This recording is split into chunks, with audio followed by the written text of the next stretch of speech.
Ketika kita menonton film yang bersetting zaman kerajaan atau masa awal perjuangan melawan penjajah, sering digambarkan bahwa persenjataan pasukan kerajaan Nusantara hanya sebatas senjata tajam, semisal pedang, tombak, keris, panah, dan sejenisnya.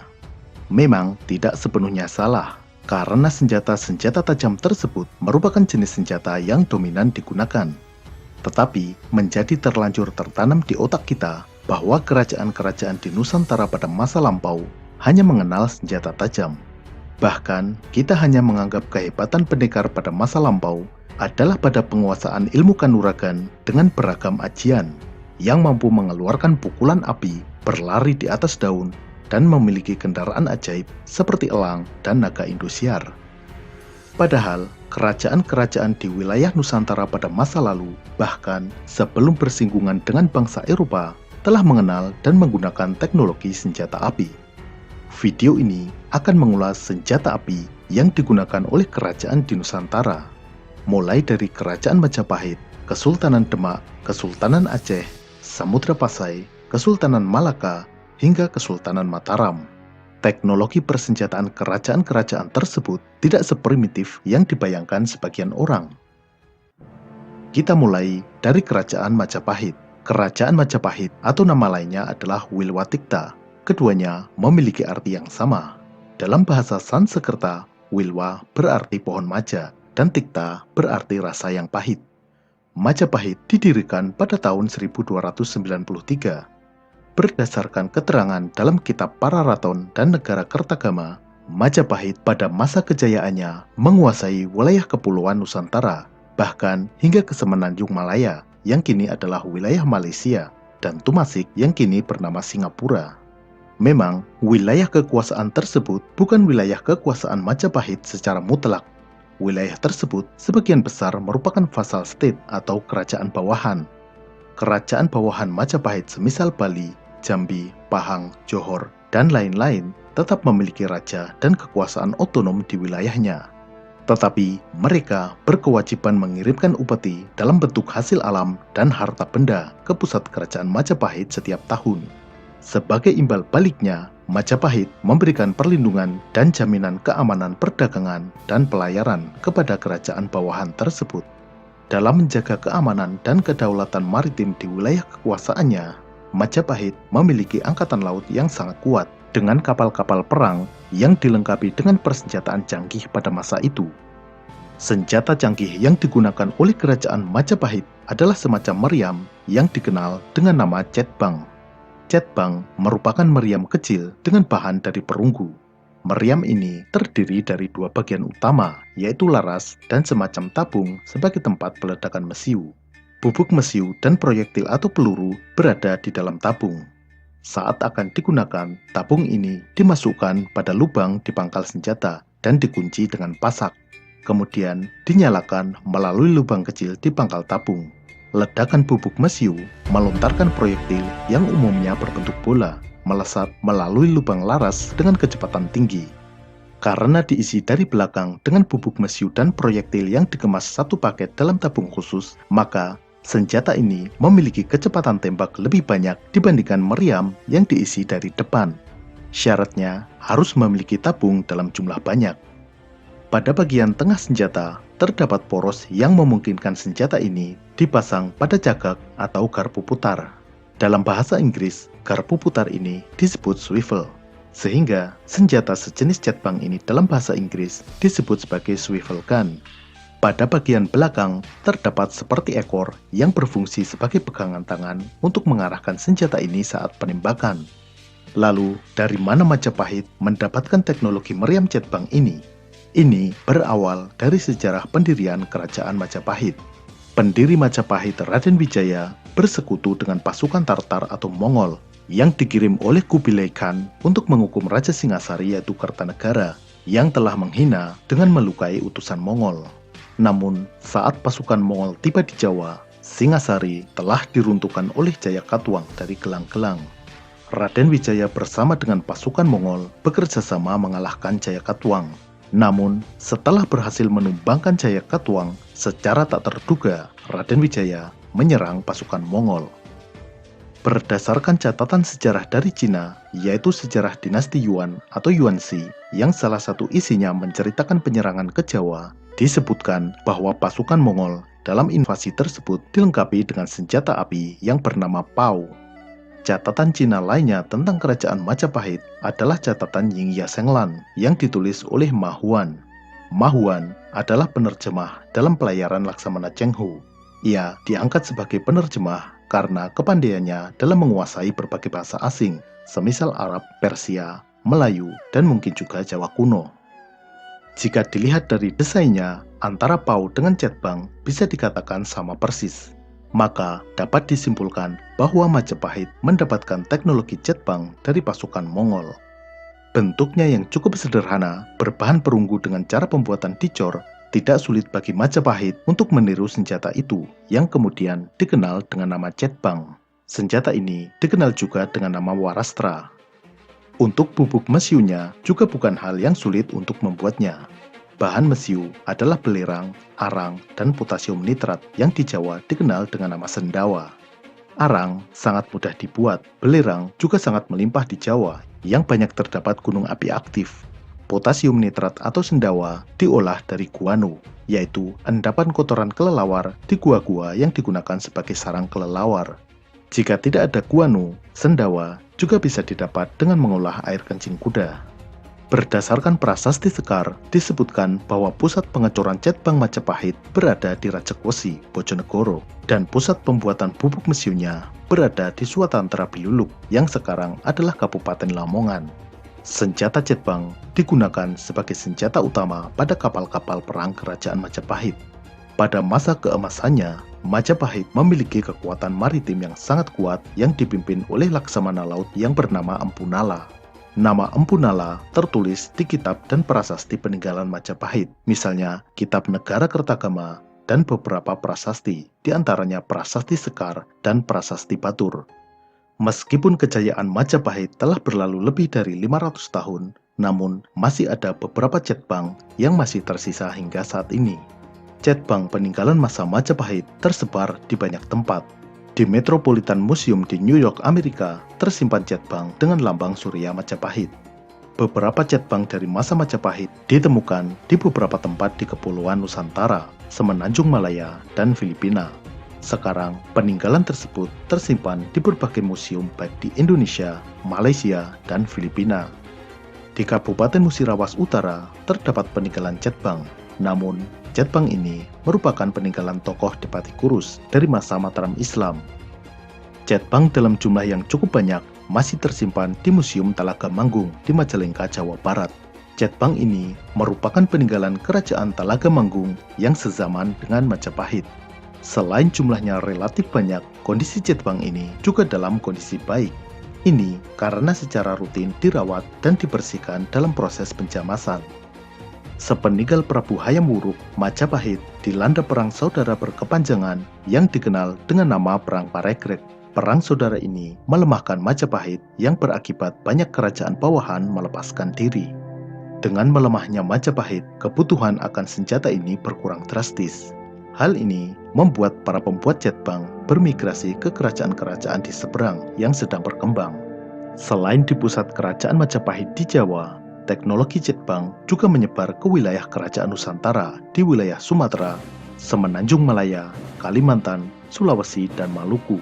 Kerajaan-kerajaan di wilayah tersebut sebagian besar sudah memeluk agama Islam. Cetbang juga menjadi perlengkapan kapal-kapal dagang dan digunakan untuk menghadapi perompak dan bajak laut. Di Kerajaan Melayu, teknologi senjata api juga semakin berkembang. Hal ini terutama karena Selat Malaka merupakan jalur pelayaran utama yang menghubungkan wilayah Cina dan Asia Tenggara dengan wilayah India, Arab, Afrika, termasuk dengan Eropa. Interaksi melalui kegiatan perdagangan juga berimbas diserapnya teknologi persenjataan. Pada masa itu, selain senjata berbentuk meriam, di wilayah Nusantara juga sudah menggunakan senjata api yang berbentuk senapan. Pengaruh ini diantaranya dari kerajaan India dan Tamil. Senapan di Jawa disebut sebagai bedil. Di beberapa daerah lain disebut sebagai badia atau badili. Kata bedil, badia atau badili adalah bahasa serapan dari bahasa Tamil yaitu wedil atau wadial.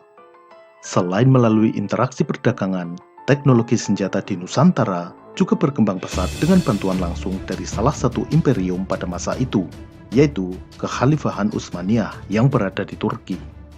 Kekhalifahan Utsmaniyah sering disebut juga sebagai Kesultanan Turki Utsmani atau di barat dikenal dengan nama Ottoman Empire, memiliki kedudukan penting bagi kerajaan-kerajaan Islam di Nusantara.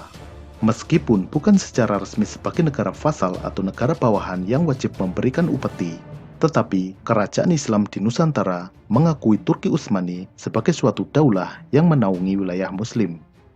Dalam Hikayat Melayu disebutkan cerita tentang Laksamana Hang Tuah yang pergi ke negeri Rum untuk mendapatkan meriam. Di Jawa, Sultan dinasti Utsmani juga memiliki kedudukan penting dan dalam Babat Jawa disebut sebagai Sultan Ngerum. Rum atau Ngerum merujuk pada wilayah Bizantium atau Romawi Timur yang telah dikuasai oleh Utsmani dan dijadikan sebagai ibu kota. Gelar yang diberikan oleh Turki Utsmani merupakan salah satu legitimasi yang digunakan oleh raja-raja di Nusantara untuk memperkokoh kekuasaannya dan sudah sah menggunakan gelar sultan.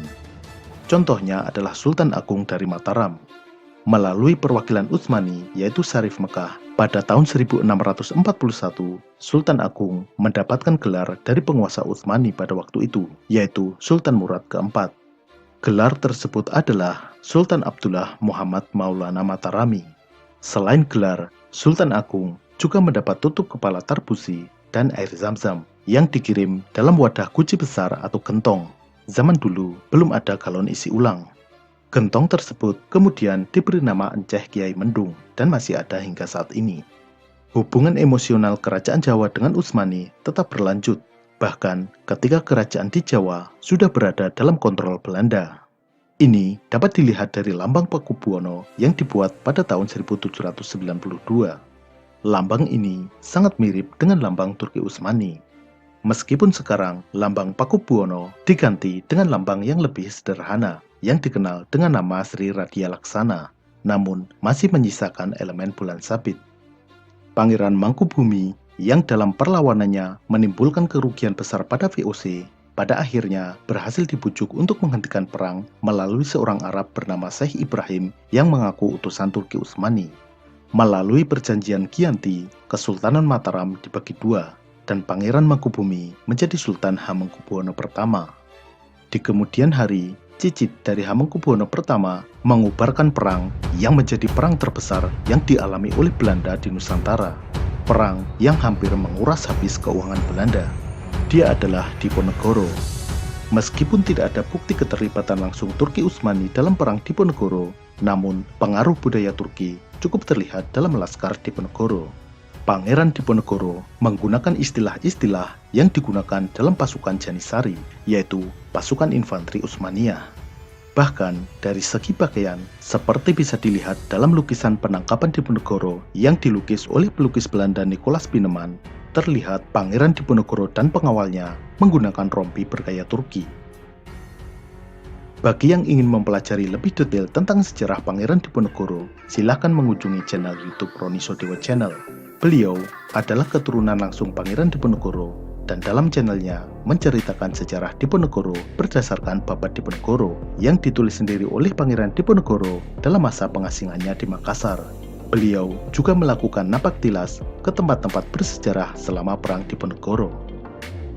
Channel Ligma ini juga akan mendukung channel lain yang memberikan pengetahuan yang berguna bagi masyarakat Indonesia. Maka dipersilahkan bagi para YouTuber atau konten kreator lainnya yang channelnya masih kecil, yang masih fakir viewer dan subscriber, yaitu yang subscribernya masih di bawah 10.000. Tetapi kontennya harus berisi pengetahuan yang berguna, boleh dalam bidang apapun, baik itu sejarah, seni, ilmu komputer, tutorial musik, pertanian, bahasa asing, atau apapun itu yang bermanfaat. Silahkan untuk mempromosikan channelnya di kolom komentar. Silahkan ditulis deskripsi channel kalian tentang apa. Boleh juga disampaikan kelebihan dari channel kalian. Tetapi ingat, jangan menuliskan link, karena itu akan dianggap sebagai spam. Bagi channel yang kontennya benar-benar berbobot dan menarik, akan saya promosikan di video-video saya mendatang. Sekarang, mari kita lanjutkan pembahasan. Peranan langsung Turki Utsmani dalam perkembangan teknologi senjata di Nusantara, salah satu contohnya adalah di Aceh pada tahun 1569. Pada tahun 1655, Sultan Aladin dari Kesultanan Aceh mendeklarasikan kesetiaan terhadap Utsmani dan meminta bantuan kepada penguasa Utsmani pada waktu itu, yaitu Sulaiman Al-Qanuni. Karena Sultan Sulaiman mangkat pada tahun 1566, bantuan tersebut dikirimkan oleh anaknya yaitu Sultan Salim II. Turki Utsmani mengirimkan bantuan berupa personel dan persenjataan. Ekspedisi Turki Utsmani tersebut dipimpin oleh Kurtoglu Hisir Reis, Laksamana Armada Laut Utsmani untuk wilayah Samudra Hindia. Dalam misinya ke Kesultanan Aceh, dia membawa 22 kapal yang berisi personel militer, peralatan, dan senjata api. Dengan bantuan tersebut, teknologi persenjataan yang dimiliki di Kerajaan Nusantara, terutama di Aceh dan Semenanjung Malaya, tidak jauh berbeda dengan yang dimiliki oleh bangsa Eropa. Berbagai jenis senjata api yang ada di Eropa pada masa itu juga dimiliki oleh Kerajaan Nusantara dengan nama tersendiri. Di antara jenis senjata api tersebut adalah Istinggar atau disebut juga setinggar adalah versi nama Melayu untuk senapan dengan mekanisme matchlock. Senjata ini menggunakan sumbu yang berupa semacam tali yang terbakar pelan untuk menyalakan mesiu. Saat ditembakkan, tarikan picu menggerakkan kait yang memegang tali, sehingga bara api pada ujung tali menyentuh bubuk mesiu dan membakarnya. Ledakan mesiu di dalam pangkal laras mendorong peluru melesat ke depan. Pemuras adalah senjata api dengan laras berdiameter besar untuk menembakkan butiran peluru kecil dalam jumlah banyak. Ini hampir sama dengan shotgun pada masa kini. Di Eropa, senjata ini disebut sebagai blunderbuss. Terakol atau tarkul merupakan pemuras dengan laras pendek. Senjata ini bisa dikategorikan sebagai pistol. Di Jawa, pada abad ke-15 juga sudah ada senjata api genggam. Oleh bangsa Eropa, disebut sebagai Javanese Arquebus atau Arquebus Jawa. Ini mirip dengan Istinggar atau matchlock. Juga ada polkan atau tumbak bedil. Pada masa itu, bangsa Eropa sudah mulai menjelajah ke wilayah Nusantara. Bangsa Eropa yang pertama menjelajah Nusantara adalah Portugis. Saat ekspedisi Kurtoglu Hisir Reis sampai di Aceh, Utsmani langsung memberitahu Portugis bahwa wilayah Aceh adalah teritori Turki Utsmani, dan serangan terhadap Aceh berarti serangan terhadap Daulah Utsmaniyah. Setelah itu, Portugis pun menghentikan aktivitasnya di wilayah sekitar Aceh, dan Kesultanan Aceh aman dari gangguan Portugis. Namun, nasib yang berbeda dialami oleh Kesultanan Malaka. Kesultanan Malaka adalah kesultanan besar yang mengontrol jalur pelayaran di Selat Malaka.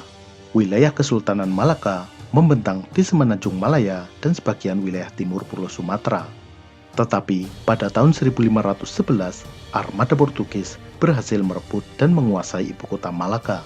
Padahal, Kesultanan Malaka memiliki pasukan lebih banyak dan juga dilengkapi dengan senjata api. Ada banyak faktor yang memungkinkan Portugis dengan hanya 17 kapal dan pasukan tidak lebih dari 1.000 orang mampu menumbangkan sebuah kesultanan besar. Salah satu kuncinya adalah Portugis menyerang pada saat yang sangat tepat, yaitu pada saat armada laut Kesultanan Malaka dikerahkan untuk berperang dengan Kerajaan Aru di timur Laut Sumatera. Ketiadaan kapal perang yang menjaga kota Malaka membuat Portugis dengan mudah melakukan blokade terhadap kota Malaka. Hal ini diperparah dengan letak geografis kota Malaka yang dikelilingi rawa dan hutan lebat di belakangnya, sehingga satu-satunya jalur suplai adalah dari laut. Dengan dikepungnya pelabuhan oleh Portugis, Malaka menderita kekurangan suplai logistik. Sedangkan Portugis, mereka memiliki jaringan pangkalan di sepanjang pantai Asia Selatan, sehingga kapal Portugis tidak akan kekurangan bahan makanan dan amunisi. Kesultanan Malaka juga memiliki masalah internal. Meskipun kesultanan besar, namun secara sosial sebenarnya rapuh. Sultan Malaka memberlakukan aturan yang diskriminatif yang mengistimewakan etnis Melayu, misalnya dalam hal pajak perdagangan. Hal ini kemudian menimbulkan ketidakpuasan etnis lain. Maka, ketika Portugis memblokade Malaka, banyak saudagar-saudagar Cina dan India diam-diam membantu Portugis. Karena dijanjikan di bawah kontrol Portugis nantinya mereka akan lebih diuntungkan. Otak di balik kemenangan Portugis adalah Alfonso de Albuquerque. Dia merupakan jenius militer yang sudah berpengalaman dalam berbagai pertempuran. Alfonso dianggap sebagai laksamana laut terhebat pada masanya. Dalam beberapa pertempuran, dia berhasil mengalahkan armada Turki Utsmani yang jumlahnya lebih besar. Pada waktu mendaratkan pasukan ke daratan Malaka, Alfonso de Albuquerque kembali menunjukkan kepiawaiannya dalam strategi militer. Pasukan Portugis memang sudah memiliki keunggulan dari segi perlengkapan tempur berupa baju zirah dan helm pelindung, juga senapan yang lebih baik dibandingkan senapan pasukan Malaka.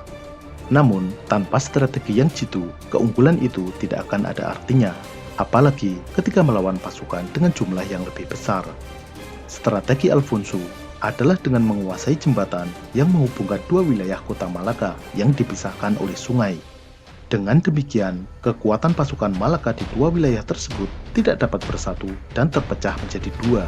Selain itu, dengan bertempur di jembatan yang sempit, jumlah pasukan yang besar menjadi tidak berarti lagi. Ini mirip seperti cerita 300 pasukan Sparta yang menghadang jutaan pasukan Persia di Thermopylae. Meskipun mungkin cerita Sparta versi Herodotus ini dilebih-lebihkan dalam hal jumlah pasukan. Di laut, kapal-kapal Portugis terus memberikan bantuan tembakan dengan menghujani pasukan Malaka yang mendekat. Setelah pengepungan sekitar 1,5 bulan dan pertempuran yang sengit berhari-hari, pada tanggal 25 Agustus 1511, Portugis berhasil mengambil alih kota. Kota Malaka jatuh ke tangan Portugis. Setelah menguasai kota Malaka, Portugis mengumpulkan persenjataan yang digunakan oleh Kesultanan Malaka. Menurut catatan Alfonso de Albuquerque, dia mengumpulkan ribuan meriam milik Kesultanan Malaka, baik meriam perunggu maupun meriam berbahan besi. Sayangnya bagi Malaka, jumlah ribuan meriam ini tidak bisa dioptimalkan selama pertempuran, karena kurangnya personel yang mampu mengoperasikan dan keterbatasan amunisi akibat blokade Portugis. Sementara Portugis, meskipun dari segi jumlah lebih sedikit, tetapi meriam-meriam Portugis berkaliber lebih besar dengan jangkauan lebih jauh. Kejatuhan Malaka membuka pintu gerbang penjajahan bangsa Eropa terhadap wilayah Nusantara. Dan hal ini sudah disadari sepenuhnya oleh kerajaan-kerajaan di Nusantara. 1.400 km jauhnya dari Malaka, di pesisir utara Pulau Jawa, sebuah kerajaan Islam yang baru berkembang telah mempersiapkan armada lautnya untuk menyerang Malaka.